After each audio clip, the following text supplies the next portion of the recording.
kalau saya tidak ada hubungan dengan Pak Andre, jadi saya nggak ngerti. Pengakuannya kan dari sana. Itu pengakuan dia, pikiran kotor, aku bilang tadi, pikiran busuk itu loh. Soalnya saya nggak tahu nomor Pak Andre aja, saya nggak tahu kan. Jadi bagaimana saya berhubungan dengan Pak Andre? Jadi saya hanya berhubungan dengan Erin gitu, hanya berhubungan dengan dia, dan nego gaji pun secara langsung antara saya dengan dia. Jadi kalau dikait-kaitkan dengan Pak Andre, saya juga bingung. Saya kan nggak pernah gitu berteleponan atau apapun gitu loh. Gitu. Jadi kalau dikatakan gaji dari Pak Andre, ya saya bingung jawabnya gitu, karena memang dari Erin sendiri gitu. Karena kan udah dilaporkan juga nih sama Erin terkait pelanggaran perlindungan data pribadi itu sendiri. Itu sebenarnya kemarin sempat bilang bahwa sudah pernah menegur gitu. Apakah itu benar? Belum. Dan intinya nggak ada, Erin nggak pernah. Bohong, dia bohong, belum pernah. Jadi begini, sampai dengan detik ini kita belum ada menerima panggilan apapun. Dan sampai dengan detik ini kita belum pernah menerima somasi yang katanya akan dikirimkan, kita belum pernah ada terima. Selama saya di situ nggak pernah ditegur masalah postingan. Kenapa sekarang dipermasalahin gitu postingannya? Saya anehnya di situ. Belum ada teguran, belum ada aturan juga dari awal masuk. Seharusnya adalah aturan yang nggak boleh diposting. Saya pun nggak bakal posting gitu kan. Saya bakal hapus, saya bakal minta maaf gitu kan kalau ada teguran. Tapi di situ nggak ada teguran. Nanti saya itu katanya hubungin papa saya. Dia bilang gini, "Pak, bantuin Mbak Hera, Pak," kayak gitu. Itu Cuman yang, gini loh. yang bicara itu siapa? Mas Kenji. Atas permintaan Mbak Hera atau bukan? Bukan. Cuma saya minta bantuan karena saya posisi dipukul aja, nangis, dan saya nggak minta bantuan, cuma saya dipukul, saya laporan aja gitu kan. Nggak nyuruh Mas Kenji suruh bilang ke Pak Andre, enggak. Itu inisiatifnya Mas Kenji sendiri karena mungkin kasihan dia kan nggak berani ke ibunya, mungkin ke bapaknya lah dia ngomong kayak gitu. Kalau Pak Andre-nya juga kan itu loh, gini loh. Kan katanya kan saya disuruh ini ada apa tuh namanya tuh Bang? Kayak suruhan Pak Kemarin Andre kan bilang kalau kamu ada bukti kamu silahkan laporkan aja Mbak Hera Iya. gitu. Tapi Oh, bener, intinya, kan? teman-teman rekan media ini nggak ada kaitannya dengan Pak Andre. Iya, nggak ada kaitannya, kasihan gitu loh. Nggak ada kaitannya. Nggak ada. Ini nggak ada kita. Ya tidak ada menyinggung tentang Pak Andre, enggak. Iya. Ini hanya seperti saya sampaikan tadi dan rekan-rekan juga bahwa ini dalam proses kita mencari keadilan terhadap seorang ART ya, yang dimana ya ada dugaan lah terkait penganiayaan yang dilakukan oleh majikannya. Hanya memperluruskan itu saja. Gitu loh. Kalaupun nanti ada seperti kata rekan saya tadi, ada laporan dari pihak Ibu Erin, ya kami rasa itu ya terserah mereka memanfaatkan hak hukum mereka, ya silahkan.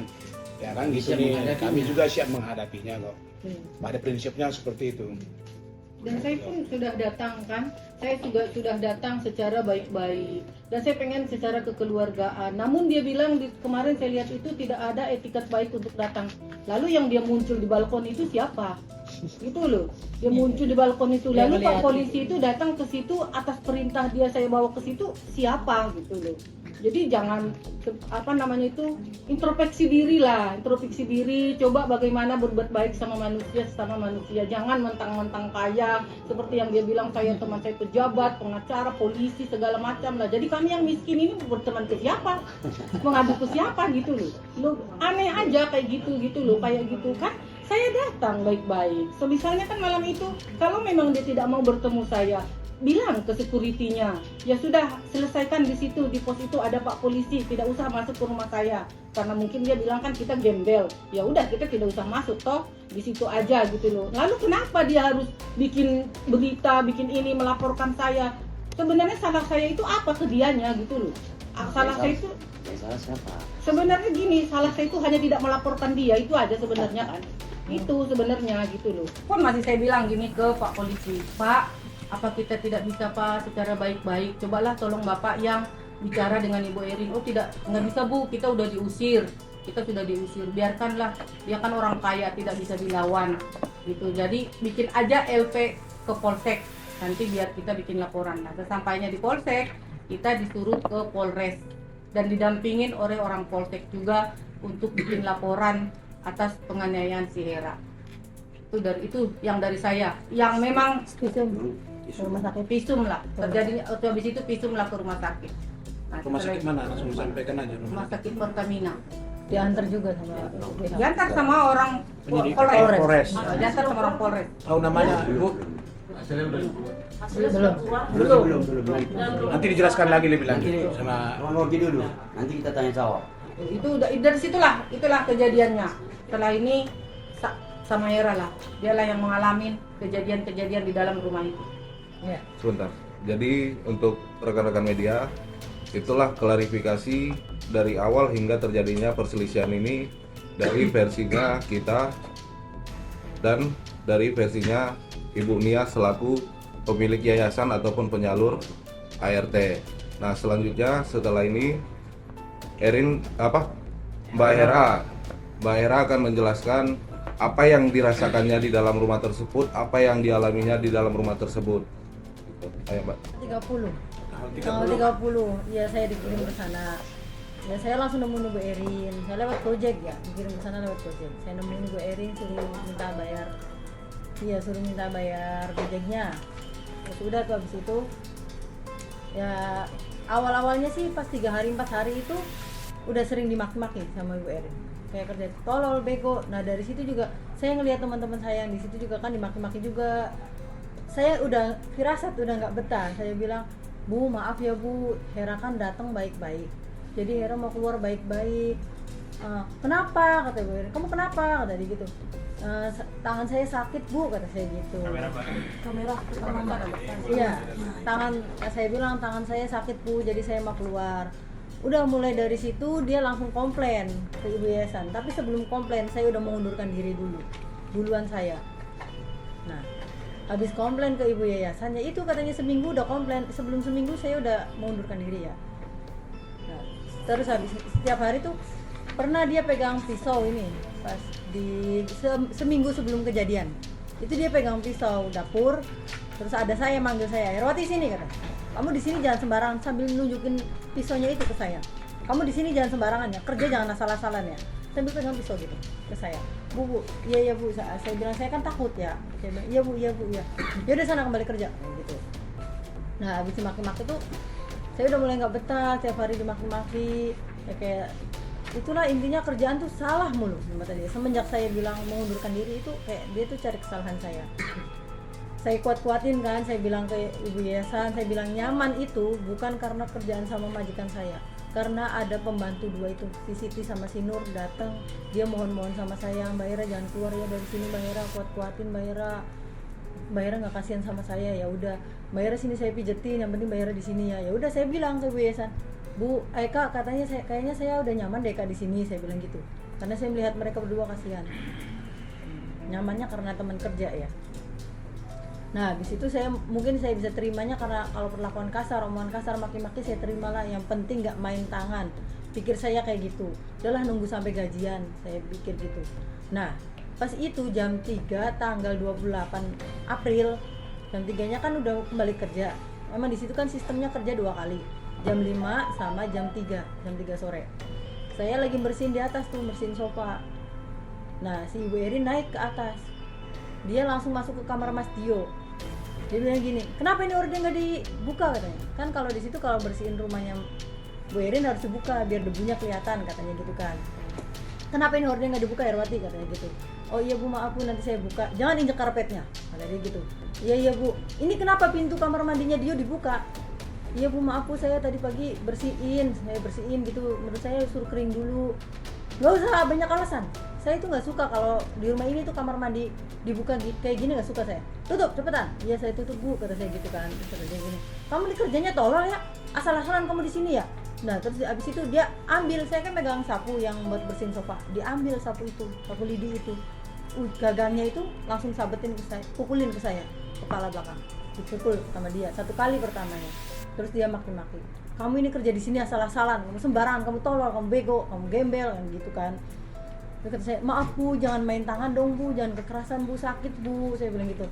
Ya karena kamu tolol di sini, kamu kerja asal-asalan, kamu nggak bisa kerja katanya. Nah terus diambil lagi sapunya, sapu lidi itu diambil lagi, pukulin lagi ke kepala saya. Ya, saya nangis dong di situ, nangis takut. Dia kata dia, udah kerjain yang benar, cepetan, ini tong sampah juga ada debu ini, kamu berarti nggak dilap ini, kamu dijorok, kamu nggak bisa kerja, kamu tolol emang di sini tuh, kata dia gitu. Iya bu maaf nanti saya kerjakan, saya Di rumah ibu penyalur. Jadi setelah kejadian tersebut, mereka berdua pulang, sampai di rumah ibu penyalur ataupun yayasannya ada bekas luka cakar yang udah agak sedikit kering. Jadi ini biar saya kasih tunjuk ya. Kalau kurang jelas biar saya zoom Itu lebih gede. 2 hari loh, 2 hari masih ada 2 hari kejadian, pernah kejadian. Kelihatan nggak?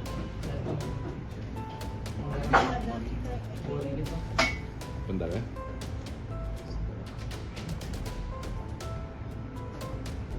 Oke. Bentar, gantian.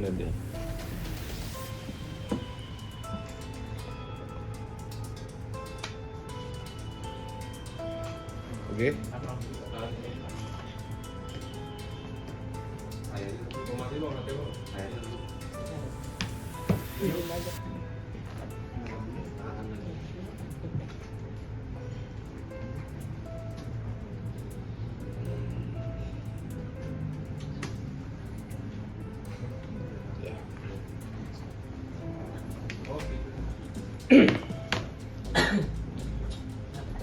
Itu jadi untuk rekan-rekan media, terima kasih.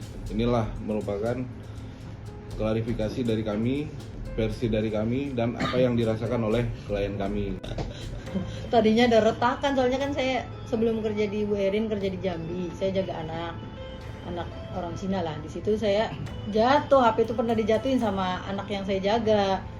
Retak lah itu HP. Kok kenapa tadi Bu Erin ngasih taunya mulus banget gitu loh. Itu yang saya tanda tanya. Jadi gini, menurut pengakuan klien kita, handphonenya Hera itu udah ada retakan pada layar HP-nya. Cuman kita juga melihat ada beberapa video di sosial media ataupun di berita. Kenapa HP itu bisa semulus itu? Itu menjadi pertanyaan sama kita. Ini warnanya sama Kak?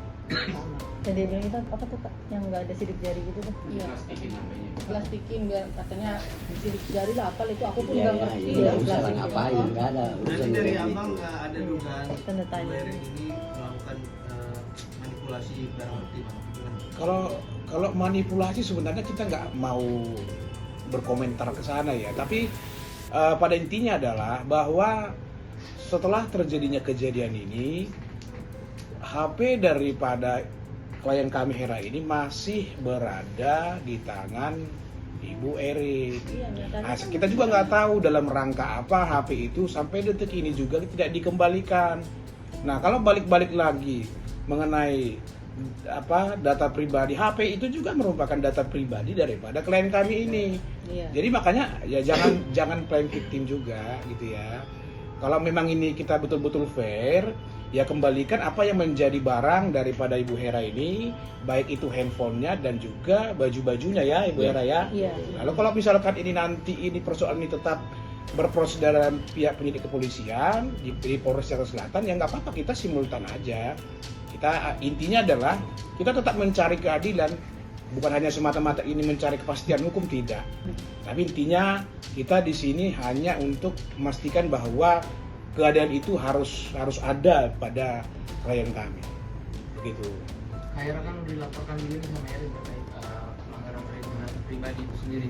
Itu sebenarnya kemarin sempat bilang bahwa sudah pernah menegur gitu. Apakah itu benar? Belum. Dan artinya nggak ada, Erin nggak pernah. Bohong. Dia bohong. Belum pernah. Jadi begini, sampai dengan detik ini kita belum ada menerima panggilan apapun. Dan sampai dengan detik ini kita belum pernah menerima somasi yang katanya akan dikirimkan, kita belum pernah ada terima. Selama saya di situ nggak pernah ditegur masalah postingan. Kenapa sekarang dipermasalahin gitu postingannya? Saya anehnya di situ. Belum ada teguran, belum ada aturan juga dari awal masuk. Seharusnya adalah aturan nggak boleh diposting. Saya pun nggak bakal posting gitu kan. Saya bakal hapus, saya bakal minta maaf gitu kan, kalau ada teguran. Tapi di situ nggak ada teguran. Tapi kalau dari pihak Hera sendiri apa masih membuka pintu damai gitu dengan Erin mungkin ke depannya? Sampai dengan detik ini proses akan tetap kita jalankan terus. Gak sempat baca, dengerin aja. Klik icon text to speech, nggak pakai ribet di okezone.com.